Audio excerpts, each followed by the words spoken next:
For the first time in history, people and machinery are working together, realizing a dream. A uniting force that knows no geographical boundaries without regard to race, creed, or color. A new era where communication truly brings people together. This is the dawn of the net. Want to know how it works? Click here to begin your journey into the net. Now, exactly what happened when you clicked on that link? You started a flow of information. This information travels down into your own personal mailroom, where Mr. IP packages it, labels it, and sends it on its way. Each packet is limited in its size.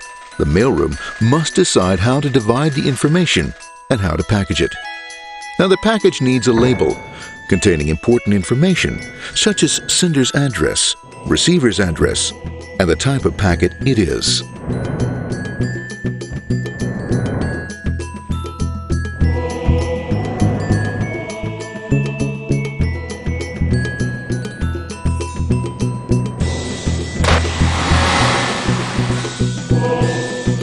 Because this particular packet is going out onto the internet, it also gets an address for the proxy server, which has a special function, as we'll see later. The packet is now launched onto your local area network, or LAN. This network is used to connect all the local computers, routers, printers, etc. for information exchange within the physical walls of the building. The LAN is a pretty uncontrolled place, and unfortunately, accidents can happen.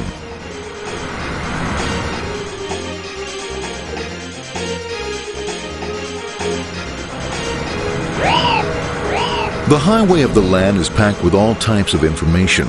These are IP packets, Novell packets, Apple Talk packets. They're going against traffic, as usual. The local router reads the address and, if necessary, lifts the packet onto another network. The router, a symbol of control in a seemingly disorganized world. Whoops, sorry about that. Let's go with this one here, this one here. This moves here, this one goes here. I don't like this one. Let's go with this one. Let's go here. A little bit left. Let's go with this one here. Another channel here. Let's put that one here. Another one there. Let's put that one here. There he is, systematic, uncaring, methodical, conservative, and sometimes not quite up to speed. Sorry. But at least he is exact, for the most part. That one goes there. That one goes there. That one goes there. That one goes there. And this one goes there. Another one goes there. That goes there. He's behind him. Let's go there. That goes there. He goes there. Let's put that one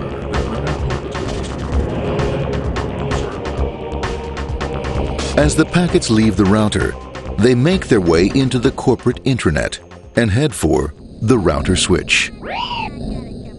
A bit more efficient than the router switch plays fast and loose with IP packets, deftly routing them along their way.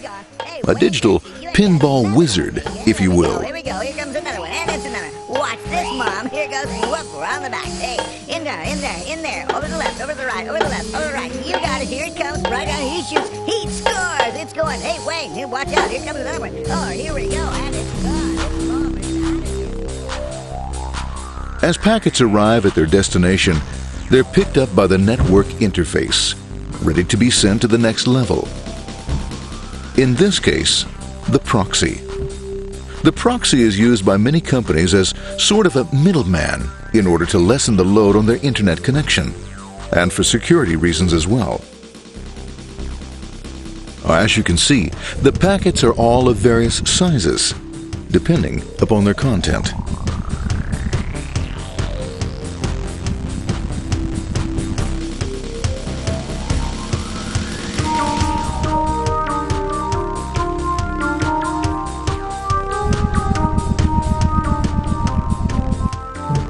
The proxy opens the packet and looks for the web address or URL.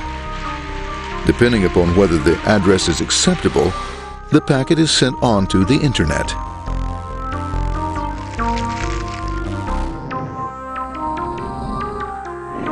There are, however, some addresses which do not meet with the approval of the proxy, that is to say, corporate or management guidelines. these are summarily dealt with. We'll have none of that. For those who make it, it's on the road again.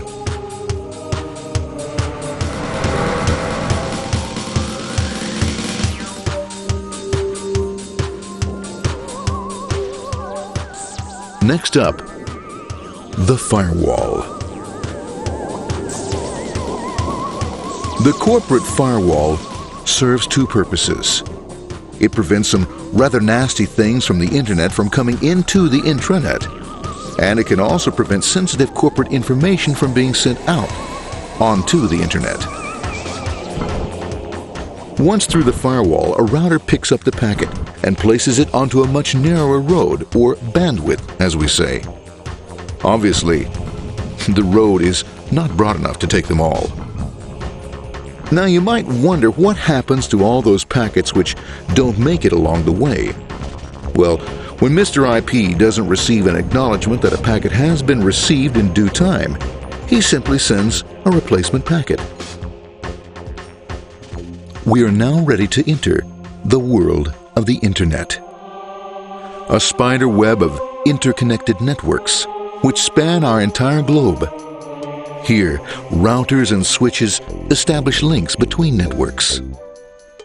Now, the net is an entirely different environment than you'll find within the protected walls of your LAN. Out here, it's the Wild West. Plenty of space, plenty of opportunities, plenty of things to explore and places to go. Thanks to very little control and regulation, new ideas find fertile soil to push the envelope of their possibilities. But because of this freedom, certain dangers also lurk. You'll never know when you'll meet the dreaded ping of death. A special version of a normal request ping, which some idiot thought up to mess up unsuspecting hosts. The paths our packets take may be via satellite, telephone lines, wireless, or even transoceanic cable. They don't always take the fastest or shortest routes possible, but they will get there. Eventually. Maybe that's why it's sometimes called the worldwide wait. But when everything is working smoothly, you can circumvent the globe 5 times over at the drop of a hat. Literally. And all for the cost of a local call or less. Near the end of our destination, we'll find another firewall. Depending upon your perspective as a data packet, the firewall can be a bastion of security or a dreaded adversary. It all depends on which side you're on and what your intentions are. The firewall is designed to let in only those packets that meet its criteria. This firewall is operating on ports 80 and 25. All attempts to enter through other ports are closed for business.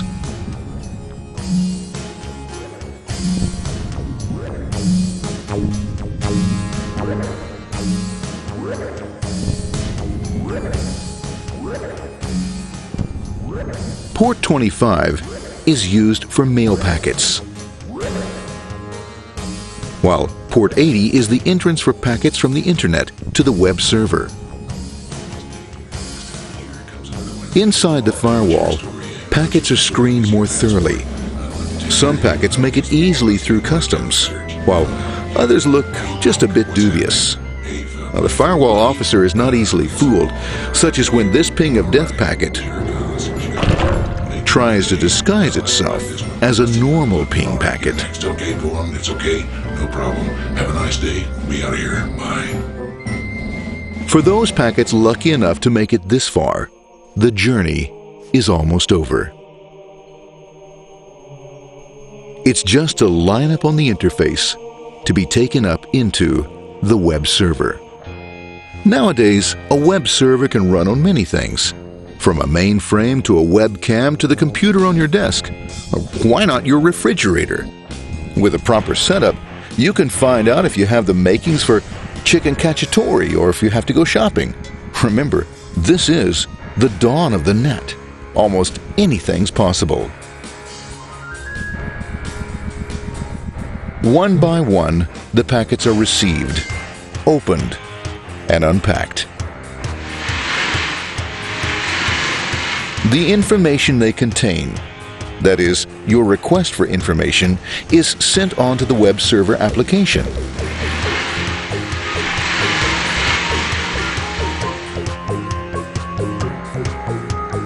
The packet itself is recycled, ready to be used again, and filled with your requested information.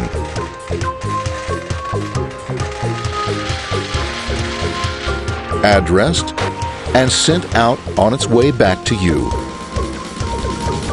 Back past the firewall, routers, and on through to the internet.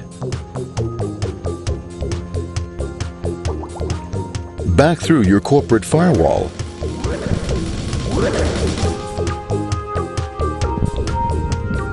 And onto your interface. Ready to supply your web browser with the information you requested. That is, this film.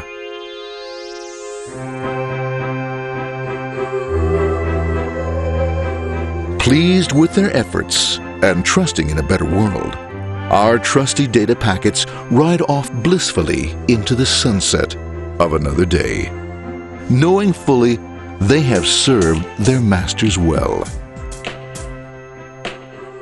Now, isn't that a happy ending?